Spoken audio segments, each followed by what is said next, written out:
জুলাই আন্দোলনে যুক্ত হওয়ার পর বাংলাদেশে আমরা সেই পুরনো বস্তা পচা রাজনীতি থেকে উত্তরণের জন্য আদর্শিক একটি দল খুঁজতেছিলাম। তো পরবর্তীতে আমি বাংলাদেশ জামাত ইসলাম এই সংগঠনের একটি তথ্য পাই এবং এই সংগঠনের সাথে পরিচিত হই এবং বাংলাদেশ পরিবর্তনের জন্য বিশ্বের যেরকম ইউরোপ একটি উন্নত বিশ্বের রোল মডেল, তো বাংলাদেশ আমাদের যেহেতু ধর্মীয় একটি মুসলিম সংখ্যাগরিষ্ঠ রাষ্ট্র, সেখানে ধর্মীয় রাজনীতি সহ একটি আদর্শিক দুর্নীতিমুক্ত চাঁদাবাজ মুক্ত রাজনীতির খোঁজে বাংলাদেশ জামাত ইসলামের সাথে যুক্ত হই এবং বাংলাদেশ জামাত ইসলাম আসলে বাংলাদেশের উন্নয়নের কথা বলে এবং দেশ মানবতার কথা বলে। এই সংগঠনের সাথে আমরা যুবকরা আশা করি খুব দ্রুতই দলে দলে ছুটে বাংলাদেশ একটি পরিবর্তনের, যদি আমরা পরিবর্তন চাই সত্যিকারের অর্থে দুর্নীতিমুক্ত বা চাঁদাবাজ ধর্ষণ মুক্ত। আজকে দেখেন রমজান মাস হচ্ছে পরিবর্তনের মাস বা রহমতের মাস, কিন্তু আমরা কি দেখতেছি? সবাই চোখের সামনে দেখতে পাচ্ছেন, মিডিয়া ঢুকলেই দেখা যায় যে বাংলাদেশে আসলে ছোট ছোট নারী, তারপরে হত্যাকাণ্ড, খুবই বাজে পরিবেশ দেখলে আসলে মানুষ প্রমায় ভুগবে। সো আশা করছি আপনারা যারা এখানে আসছেন, আমাদের মতো যুবক এবং আরো যারা আমাদের বাংলাদেশকে ভালোবাসেন বা দেশকে ধারণ করেন, একটি উন্নত বাংলাদেশ চাইলে আসলে বাংলাদেশ জামাত ইসলামের হাতকে শক্তিশালী করা উচিত।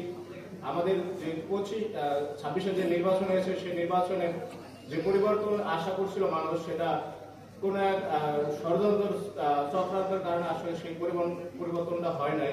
যাই হোক, এখানে যারা নেতৃবৃন্দ আছেন, আমরা তাদের কাছে একটি দাবি জানাই যে বাংলাদেশ পরিবর্তনের জন্য জনগণের যে চাওয়া, সেটি এগিয়ে নিয়ে যাবেন এবং সেই পালস আপনারা অবশ্যই জানেন এবং সবাই বাংলাদেশ জামাত ইসলাম জানার চেষ্টা করবেন। আসলে এই সংগঠন না জানলে আপনারা অনেক দূরে থেকে অনেক মন্তব্য করতে পারবেন, কিন্তু কারো সম্পর্কে জানতে হলে তাদের সাথে মিশতে হয়। সো আশা করছি বাংলাদেশের সকল রাজনীতির সকল দলের শাসন ব্যবস্থা দেখছেন, সো তাদের যে কিছু এমপি নির্বাচিত হয়েছে, তাদের এলাকার পরিবর্তন বা মিডিয়ার তাদের নিউজ দেখলে বুঝবেন যে কোথায় কি ঘটনা ঘটতেছে। আশা করছি ঢাকা 6 আমি একজন স্থায়ী বাসিন্দা এবং পুরান ঢাকা আমি যুক্ত করে পড়াশোনা করছি। তো ঢাকার সকল মানুষের পরিবর্তন আশা করছি তাদের হাত ধরে পরিবর্তন হবে এবং ধন্যবাদ আমাকে এখানে ইনভাইট করার জন্য। আসসালামু আলাইকুম। ধন্যবাদ মির্জা আরিফ ভাইকে। এ পর্যায়ে বক্তব্য রাখছেন 37 নং ওয়ার্ডের যুবনেতা জুলাই যোদ্ধা সিয়াদাত রাজ ভাইকে তার অনুভূতি ব্যক্ত করার জন্য অনুরোধ করছি। আসসালামু আলাইকুম। মান্নান ভাইকে অসংখ্য ধন্যবাদ।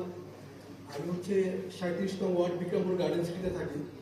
তো ভাই সেখানে গিয়েছিলেন এবং সেখানের পরিবেশ দেখেছেন। আমরা আসলে একটা পরিবর্তন চেয়েছিলাম এবং আমি দীর্ঘদিন দেশের বাইরে ছিলাম। সেখানে আমি যুবকদের নিয়ে কাজ করেছি এবং ছোট ছোট উদ্যোক্তাদের নিয়ে ছোট ছোট বিজনেস করার চেষ্টা করেছি। তো যুব সমাজের প্রতি আমার একটা অনুরোধ থাকবে যে আপনারা কোনো কাজকে ছোট করে দেখবেন না, বিজনেস ডেভেলপ করেন, নিজেকে বড় করেন। হ্যাঁ, যেগুলো আমি দেশের বাইরে যখন ছিলাম সেখানে দেখেছি অনেক শিক্ষিত লোক গ্র্যাজুয়েট কমপ্লিট করার পরে সেখানে বড়দের কাজ করতেছে দুবাইতে, সেখানে দেখেছি যে রাস্তা ঝাড়ু দিতেছে, ছোট ছোট অনেক কাজ করতেছে, সেগুলো কিন্তু ছোট করে দেখতেছে না। যখন দেশের এয়ারপোর্টে নামতেছে কোটটাই করে নামতেছে, কিন্তু সে কিন্তু কি টাকা ইনকাম করতেছে। কিন্তু আমাদের দেশে একজন যদি রিক্সা চালায় বা একজন যদি পান বিক্রি করে মাসে 30-40 হাজার টাকা ইনকাম করে, আমরা কিন্তু তাদেরকে ছোট করে দেখি। এবং আপনারা দেখেন একটা সরকারি চাকরিতে 18-20 লক্ষ টাকা ঘুষ দিয়ে এই লোকটা 15,000-20,000 টাকা চাকরি করতেছে।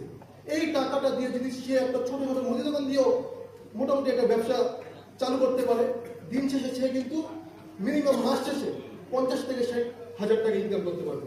এটা একটা পজিটিভ দিক ছেলেদের জন্য। আমার কাছে মনে হয় যে আপনারা ব্যবসার জন্য এবং উদ্যোক্তার জন্য তৈরি হন এবং মাদকের থেকে দূরে থাকেন, আপনারা সফল হবেন। 20,000, 30,000, 50,000 টাকা নিয়ে ব্যবসায় নেবেন, পান বিক্রি করেন, চা বিক্রি করেন, ব্যবসা করেন ভাই, নিজেকে ডেভেলপ করেন, 10 জন মানুষ আপনাকে সেলফ দিবে। এই পান বিক্রি করতে করতে একদিন আপনার আন্ডারে আপনার নেতৃত্ব হচ্ছে 100 জন নতুন নেতৃত্ব তৈরি হবে। তো আমি একটা জিনিস দেখেছি, ইসলামী ছাত্র শিবিরের যে ছেলেরা আছে তারা কিন্তু ভালো কাজ করতেছে ক্যাম্পাসগুলোতে, এটা পজিটিভ।